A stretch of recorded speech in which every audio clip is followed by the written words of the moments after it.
বর্তমান পৃথিবীর শ্রেষ্ঠ আলেমে দ্বীন, আরব বিশ্ব যাকে শ্রেষ্ঠ আলেমের খেতাব দিয়েছেন, বর্তমান পৃথিবীর শ্রেষ্ঠ আলেমে দ্বীন শাইখুল ইসলাম আল্লামা তাকি উসমানী দামাত বারাকাতুহু। শাইখুল ইসলাম আল্লামা তাকি উসমানী দামাত বারাকাতুহুম তিনি গোটা পৃথিবী ভ্রমণ করেছেন। এই পর্যন্ত গোটা পৃথিবী ওনার 2 বার ভ্রমণ করা হয়ে গেছে। পৃথিবীতে এমন কোন দেশ নেই যেই দেশে হযরতের পা পড়ে নাই। গোটা পৃথিবী ভ্রমণ করার পরে এরপরে তিনি লিখতেছেন, শাইখুল ইসলাম আল্লামা তাকি উসমানীর কথা শোনাচ্ছি, আমার কথা না।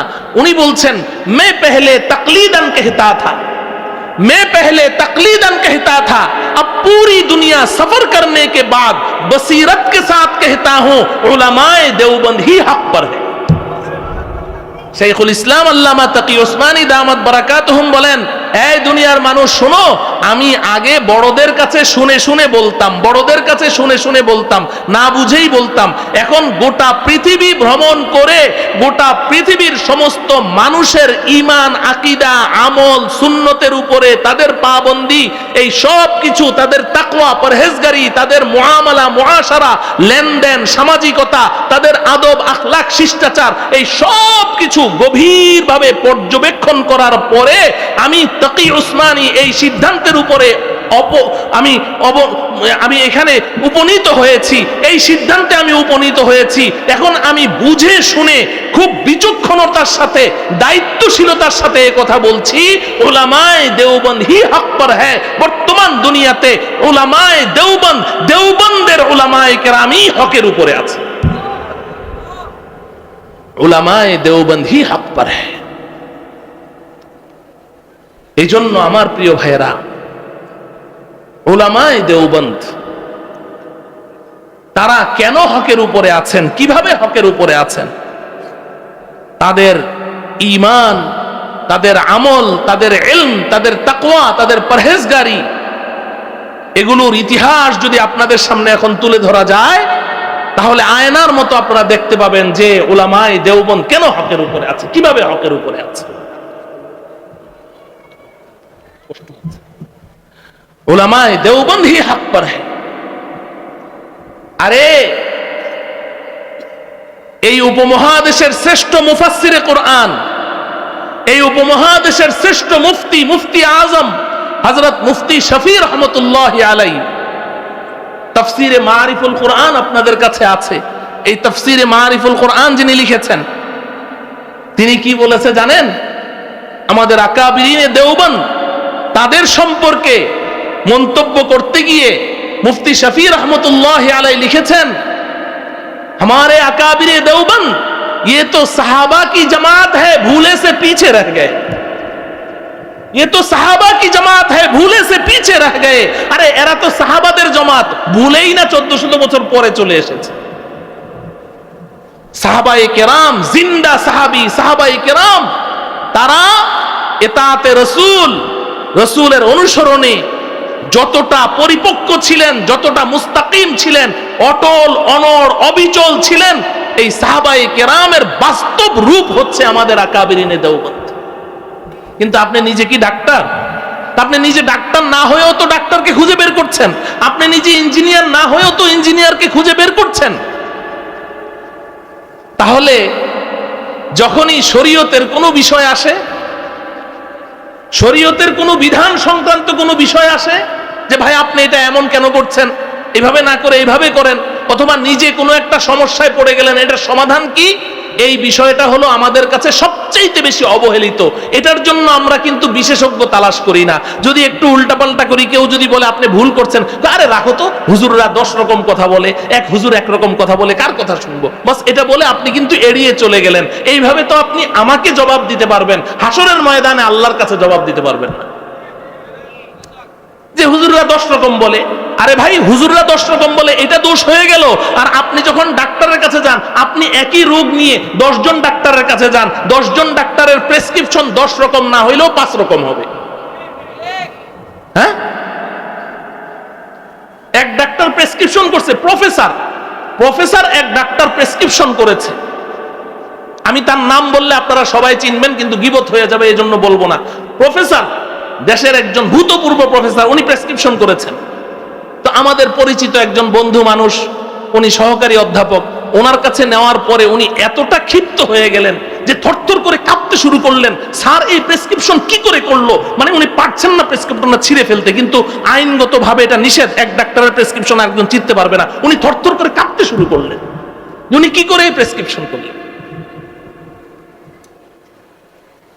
তো ডাক্তাররা যদি 10 জন ডাক্তার 5 রকম প্রেসক্রিপশন করে, এটা কোনো দোষ হয় না। আবার এক ইঞ্জিনিয়ার ড্রয়িং করছে, আরেক ইঞ্জিনিয়ার ভুল ধরছে যে না এটা এইভাবে হয় না, এই জায়গায় আপনার জায়গাটা নষ্ট হচ্ছে, এটাও তো কাজে লাগানো যাবে, এখানে বাথরুমটা না হয়ে এখানে কিচেন হলে ভালো হয়, আরেকজন ইঞ্জিনিয়ার ভুল ধরছে, ওখানে কোনো দোষ হয় না। শুধুমাত্র হুজুররা যদি 2 রকম কথা বলে, তাহলে দূর হুজুররা 10 রকম কথা কয়, এজন্য আমি নামাজ পড়ি না। আরে তোর সমস্যাটা কি? কথা বুঝেন? এই বড় একটা পেরেশানির সময় কিন্তু এখন চলছে। এখানে আপনাকে কি করতে হবে? খুঁজে বের করতে হবে যে সিরাতে মুস্তাকিমের উপরে পথিক। আল্লাহ তো এটা বলে দিলেন যে আমার পুরস্কার প্রাপ্ত নির্বাচিত বাছাইকৃত একদল মানুষ আছে, থাকবে। নবীজি তো বলেছেন হাত্তা তাকুমাস সাআ, কিয়ামত পর্যন্ত এরা থাকবে, ওদেরকে খুঁজে বের করো। মুহতারাম হাজিরিন, এখন প্রশ্ন হলো এদেরকে আমি কেমনে খুঁজবো? এদেরকে কেমনে খুঁজবো? আমি বড় ডাক্তার কেমনে খুঁজি? বড় ডাক্তার আমি কেমনে বের করি? আমি আমার পরিচিত এলাকার যারা ডাক্তার আছে এদের কাছে যাই, তাই না? গিয়ে বলি যে ডাক্তার সাহেব এই বিষয়ে ভালো ডাক্তার কে? তো উনি একজন ডাক্তারের নাম বললেন যে আমার জানা মতে এই বিষয়ে উনি বড় ডাক্তার। আরেকজন ডাক্তারের কাছে যাই, গিয়ে বলি যে এই বিষয়ে বড় ডাক্তারকে। তো দেখা গেল উনি যার নাম বলেছে উনিও তার নাম বলছে। এরকম 4-5 জন 6 জন 7 জন ডাক্তারের কাছে যাওয়ার পরে দেখি যে সবাই একজনের নাম বলে বা 2 জনের নাম বলে, তাইলে তো অন্তত এতটুকু বোঝা গেল যে এরাই এই বিষয়ে বড় ডাক্তার, ঠিক কিনা? হ্যাঁ,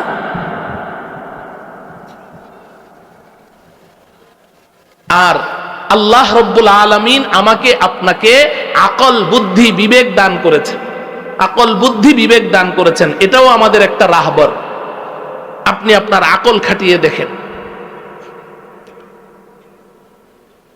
ইলম কার কাছে বেশি আছে? না, আপনাকে দেখতে হবে যে তিনি জেনে কথা বলেন, আবার যা বলেন নিজে ওটার উপরে আমল করেন। কার ইলম আর আমলের সাথে কি আছে? মিল আছে। কার ইলম আর আমলের সাথে কি আছে? মিল আছে। সুন্নতের যথাযথ অনুসারী, রাসূলের সুন্নাহর যথাযথ অনুসারী, এগুলো আপনাকে খুঁজতে হবে।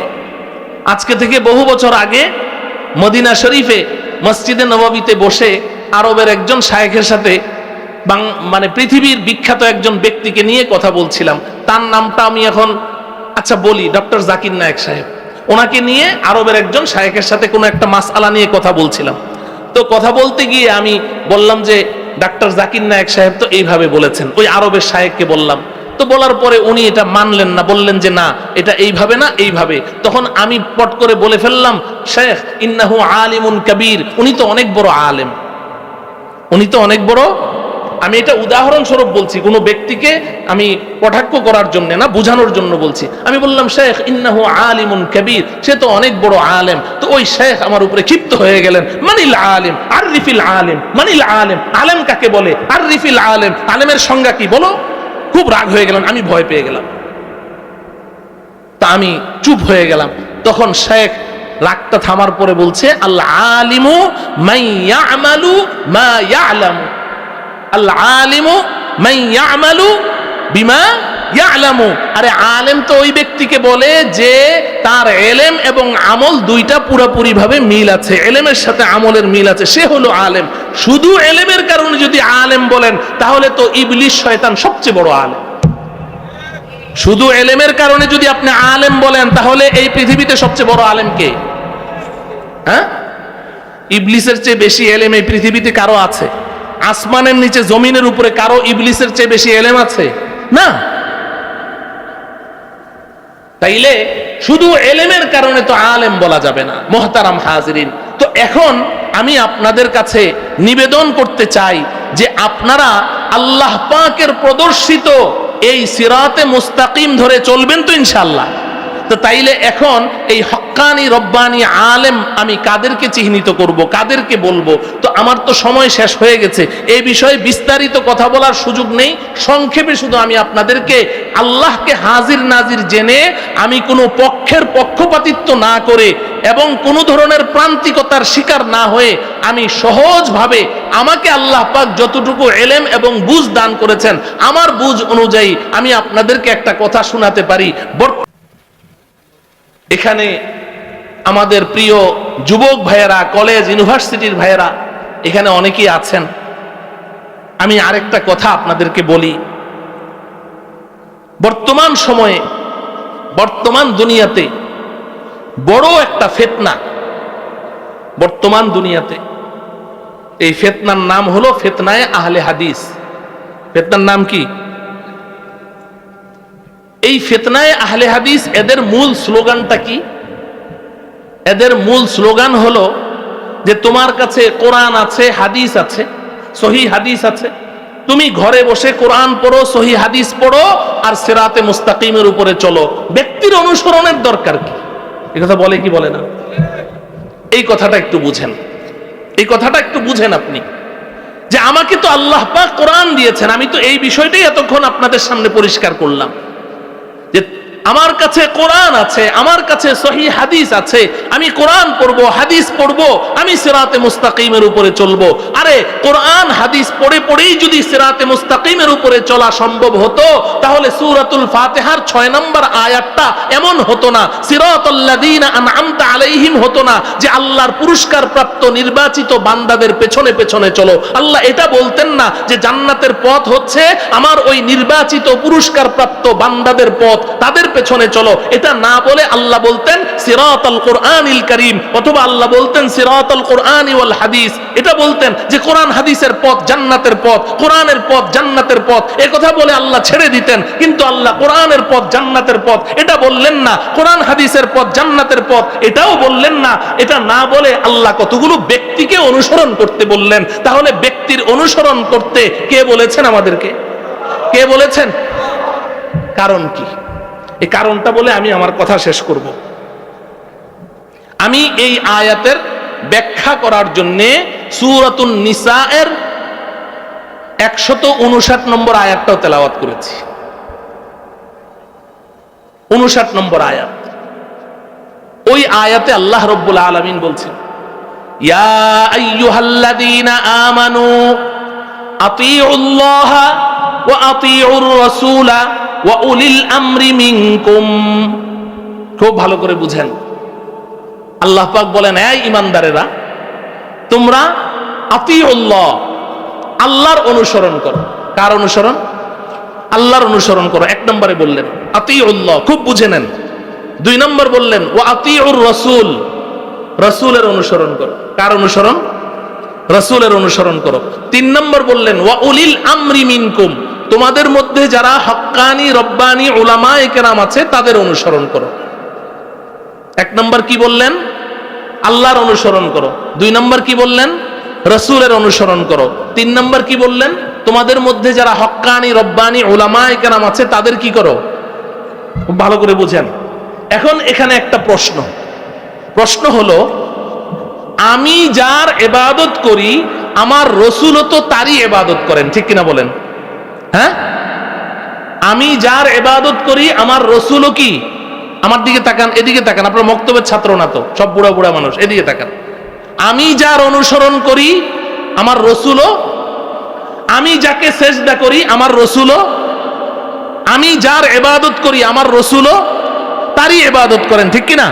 তাইলে আমি যার বান্দা আমার রাসূলও তার বান্দা, তো আমি আল্লাহর অনুসরণ করব এটা তো ঠিক আছে, রাসূলের অনুসরণ কেন করব? আমিও আল্লাহর বান্দা, আমার রাসূলও আল্লাহর বান্দা। আমি যার ইবাদত করি আমার রাসূলও তারই ইবাদত করেন, আমি যাকে সেজদা করি আমার রাসূলও তাকেই সেজদা করেন। প্রশ্ন হলো, আমি আল্লাহর ইবাদত করি, রাসূলও আল্লাহর ইবাদত করেন, কিন্তু আমি রাসূলের ইবাদত কেন করব? রাসূলের অনুসরণ, ইবাদত নয়, রাসূলের অনুসরণ কেন করব? প্রশ্ন জাগে না? এই প্রশ্নের জবাবটা বুঝেন, আপনার হাজার সমস্যার সমাধান এখানে পেয়ে যাবেন। রাসূলের আমি অনুসরণ কেন করব? আমরা উভয়ে তো একই আল্লাহর বান্দা। এই প্রশ্নের জবাব হলো, যাকে অনুসরণ করবেন তাকে যথাযথভাবে অনুসরণ করতে হলে তাকে দেখতে হবে। দেখা ছাড়া মানুষ একে অন্যের যথাযথ অনুসরণ করতে পারে না। এটা মানুষের বৈশিষ্ট্য। মানুষের বৈশিষ্ট্য, আমরা মানুষ, মানুষের বৈশিষ্ট্য হলো মানুষ কাউকে ফলো করতে হলে তাকে দেখতে হয়, না দেখে মানুষ কি করতে পারে না, যথাযথ ফলো করতে। এবং মানুষের আল্লাহ তাআলা এই বৈশিষ্ট্য দিয়ে সৃষ্টি করেছেন যে মানুষ কোনো শিক্ষা অর্জন করতে হলে অধিকাংশ ক্ষেত্রেই কাউকে দেখে ফলো করে তারপরে শিখতে হয়, না হলে সে শিখতে পারে না। আমি একটা উদাহরণ দিই। আমাদের এই জামিয়ার ছাত্ররা, কিছু ছাত্র বোর্ড পরীক্ষা দিয়েছে, বেফাক পরীক্ষা। বেফাক পরীক্ষা শেষ হওয়ার পরে এখন এই ছাত্ররা তারা আপোষের মধ্যে একটা পরামর্শ করলো যে আমরা কক্সবাজার ঘুরতে যাব ছুটিতে। কোথায় যাবে? কক্সবাজার চিনেন? কক্সবাজার ঘুরতে যাবে। তো সবাই মিলে গোল মিটিং করলো 10 বন্ধুতে। এখন এক বন্ধু কয় যে কক্সবাজার যে যাবি, কক্সবাজার থেকে তো ওখানে আবার শুনেছি যে সাগর পাড়ি দিলে ওই পারে গেলে আবার সেন্ট মার্টিন দ্বীপ আছে, তাইলে চল আমরা কক্সবাজারেও যাব, সেন্ট মার্টিন দ্বীপেও যাব। ঠিক আছে। এর মধ্যে এক বন্ধু বলে উঠলো, এই সেন্ট মার্টিন দ্বীপ যাবি কেমনে? মাঝখানে সাগর পাড়ি দেওয়া লাগবে, সাঁতার জানিস? কয় না, সাঁতার তো জানি না। এখন তো চিন্তায় পড়ে গেল, সাঁতার তো জানি না, যদি জাহাজ ডুবে যায় তখন কি অবস্থা হবে? এর মধ্যে এক বন্ধু বলে উঠলো, নো প্রবলেম, সাঁতার জানিস না, এটা নিয়ে কোনো টেনশন নাই, এক কাজ কর, আমি ব্যবস্থা করছি। ওই বন্ধু করলো কি, বাজারে গিয়ে সাঁতার শিক্ষার বই কিনে নিয়ে আসলো। কি নিয়ে আসলো? কথা বলে না, কি নিয়ে আসলো? সাঁতার শিক্ষার বই নিয়ে আসলো। বাজারে সাঁতার শিক্ষার বই আছে না নাই? সাঁতার শিক্ষার বই নিয়ে এসেছে। এই বইয়ের মধ্যে একেবারেই ছবি সহ, পিকচার সহ সাঁতার শিক্ষার নিয়মাবলী সব দেয়া আছে। এমন বই বাজারে পাওয়া যায় কি যায় না? এখন এটার মধ্যে সাঁতার কাহাকে বলে, কত প্রকার, কি কি সব দেওয়া আছে। আবার সাঁতারের সংজ্ঞা দেওয়া আছে। আবার সাঁতার প্রথমত 2 প্রকার, একটা ভাসমান সাঁতার আর একটা ডুবন্ত সাঁতার। ভাসমান সাঁতার আবার 3 প্রকার, একটা চিত হয়ে, আর একটা উপুর হয়ে, আর একটা কাত হয়ে। এই সমস্ত প্রকার সহ ছবি সহ পুরা দেওয়া আছে। এখন 10 বন্ধুতে মিলে সাঁতার শিক্ষার বইটা পুরা মুখস্থ করে ফেললো। এবার বল চল, আর কোনো সমস্যা নাই, এবার সেন্ট মার্টিন দ্বীপ ঘুরতে যাই। সাঁতার শিক্ষার বইটা মুখস্থ করে এবার 10 বন্ধুতে মিলে প্রথমে কক্সবাজার, ওখান থেকে আগের থেকে যে সিদ্ধান্ত নিয়েছে ওই সিদ্ধান্ত অনুযায়ী পরের দিন কি করলো, জাহাজে চড়ে সেন্ট মার্টিন দ্বীপের দিকে রওনা করলো। আল্লাহ পাকের কি ইচ্ছা, জাহাজটা ওই সেন্ট মার্টিন দ্বীপের পাড়ে ভিড়ার এই ধরেন 50 গজ আগেই জাহাজটা ডুবে গেল। তো ওই যে সাঁতার শিক্ষার বইয়ের হাফেজ 10 বন্ধু, এরা সাঁতরে ওই পাড়ে চলে যেতে পারবে না? পারবে না? কেন পারবে না? বই তো মুখস্থ পুরা। বই তো মুখস্থ, একেবারে লাইন নাম্বার, খুব ব্রিলিয়ান্ট তো, পৃষ্ঠা নাম্বার, লাইন নাম্বার, পুরা ছবি টবি সব ওদের মুখস্থ। কিন্তু পারে যেতে পারবে? কেন পারবে না? কোন উস্তাদকে দেখে দেখে সাঁতার শিখে নাই, ঠিক কিনা বলেন? তো তাইলে কাউকে ফলো করতে হলে উস্তাদকে দেখে দেখে শিখতে হয় কি হয় না? দেখে দেখে ফলো করতে হয় কিনা? আরেক বন্ধু চিন্তা করলো, আপনাদের মধ্যে কেউ যে আমি ড্রাইভিং শিখবো, তো ড্রাইভিং শেখার জন্য তো বাজারে বই আছে, ড্রাইভিং শিক্ষা বই, ওই বই নিয়ে আসলো। বই আনার পরে বইয়ের মধ্যে সব ছবি দেওয়া আছে যে তোমার গাড়িটা কি ম্যানুয়াল নাকি এটা অটো গাড়ি। যদি ম্যানুয়াল হয় তোমার ডান পায়ের নিচে কিন্তু 3টা ফাংশন আছে, একেবারেই যদি বাম দিকে একটা ফাংশন আছে, ওটার মধ্যে যদি চাপ দাও তাহলে গাড়ি দৌড়াবে, মাঝখানেরটায় চাপ দিলে গাড়ি দাঁড়ায়া যাবে, বাম পাশেরটায় চাপ দিলে বাম পাশে একটা, আবার বাম হাতের এখানে একটা লাঠি আছে, লাঠিটা নাড়াচাড়া করলে গিয়ার চেঞ্জ হবে। আবার যদি তুমি ডান দিকে ঘুরতে চাও, সামনে একটা চাক্কার মতো আছে স্টিয়ারিং, এটা ডানে ঘুরাও বাঁয়ে ঘুরাও, সব কিছু ছবি সহ দেয়া আছে। আপনি ড্রাইভিং শিক্ষার বইটা মুখস্থ করে ফেললেন, মুখস্থ করে এইবার আপনি আল্লাহর নাম নিয়ে গাড়িতে চড়ে স্টার্ট দিলেন গাড়ি চালাইতে পারবেন? হ্যাঁ, হয়তো পারবেন, হয়তো গাড়ি চলবে যেহেতু সব মুখস্থ। কিন্তু গাড়িটা কিছু দূর যাওয়ার পরে এরপর আপনি নিজে এবং কিছু পথিককে সাথে নিয়ে আজিমপুর গুরস্থান আবাদ করতে হবে। বলেন ঠিক না বেঠিক? ও আমার প্রিয় ভাই, এই সহজ কথাগুলো যদি আপনার বুঝে আসে, তাহলে আল্লাহ পাক বলেছেন আতিউল্লাহ, আল্লাহকে অনুসরণ করো। আমি কেমনে অনুসরণ করব আল্লাহ, তোমাকে তো দেখি না, কেমনে অনুসরণ করব? তো আল্লাহ রাব্বুল আলামিন বললেন ঠিক আছে, আমি আমার নায়েব, আমার প্রতিনিধি, আমার রসুলকে পাঠিয়ে দিলাম, এই রসুলকে দেখে দেখে তাকে ফলো করো। মান ইউতিইর রাসূল ফাকাদ আতা আল্লাহ, আমার রসুলকে যে ফলো করলো সে আমি আল্লাহকেই ফলো করলো। এজন্য রসুলকে পাঠিয়েছেন, রসুলকে সাহাবায়ে কেরাম দেখেছেন, দেখে দেখে ফলো করেছেন, রসুল সাহাবায়ে কেরামকে হাতে কলমে সব শিক্ষা দিয়েছেন। কিন্তু আমাদের সামনে কি রসুল আছে? তাহলে আমরা কাদেরকে দেখে ফলো করব? আমাদের জন্য আল্লাহ কোনো ব্যবস্থা রাখেন নাই? রাখেন নাই? সেই ব্যবস্থাটা কি? ওই ব্যবস্থাটার কথাই আমি এই 1 ঘন্টা পর্যন্ত আপনাদেরকে বুঝালাম। সেটা হলো রসুলকে দেখে দেখে সাহাবারা শিখেছেন, সাহাবাদেরকে দেখে দেখে তাবিঈনরা শিখেছেন, তাবিঈনদেরকে দেখে দেখে তাবিঈনরা শিখেছেন। এইভাবে এক প্রজন্ম তার পূর্বের প্রজন্মের কাছ থেকে হাতে কলমে, কিতাবের মাধ্যমে এবং আমলি মাধ্যমে, হাতে কলমে সবকিছু প্র্যাকটিক্যালি শিখতে শিখতে এই পর্যন্ত এসেছেন। এখন আপনাদের দায়িত্ব হলো ওই পবিত্র জামাতকে দেখে দেখে তাদেরকে ফলো করা, তাদের পেছনে চলা। এটাই আল্লাহ পাক বলেছেন সিরাতাল্লাযীনা আনআমতা আলাইহিম, তবেই আপনি সিরাতে মুস্তাকিমের উপরে চলতে পারবেন। আর যদি বলেন যে কোরআন আছে, সহিহ হাদিস আছে, আপনার ধ্বংস অনিবার্য। আল্লাহ রাব্বুল আলামিন আমাকে এই কথাগুলো বুঝার এবং আপনাদেরকে বুঝার এবং ভবিষ্যৎ চলার পথ নির্ধারণ করার তৌফিক দান করুন। ওয়া সাল্লাল্লাহু তাআলা আলা সাইয়্যিদিনা মুহাম্মদ ওয়া আলা আলিহি ওয়া আসহাবিহি আজমাইন। আসসালামু আলাইকুম ওয়া রাহমাতুল্লাহি ওয়া বারাকাতুহু।